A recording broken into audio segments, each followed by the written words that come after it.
What is an autonomous mobile robot? Unlike traditional robots that follow fixed paths, an autonomous mobile robot, or AMR, is an intelligent machine that moves completely independently through its environment.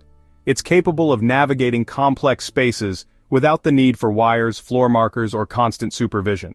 The magic of an AMR lies in its technology. It uses a combination of advanced sensors like cameras, laser scanners, and LiDAR to create a real-time digital map of its surroundings. Thanks to artificial intelligence, this robot can analyze that map to plan the most efficient route, identify obstacles like people, boxes, or carts, and safely navigate around them without stopping. This intelligence is what sets it apart from older robots known as automated guided vehicles, or AGVs. While an AGV can only follow a fixed route and stops if an obstacle blocks its path, an AMR is flexible and dynamic.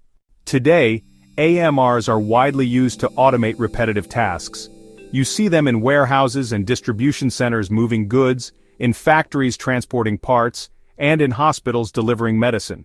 Their main benefit is that they work collaboratively alongside humans, increasing efficiency, safety, and productivity in complex environments.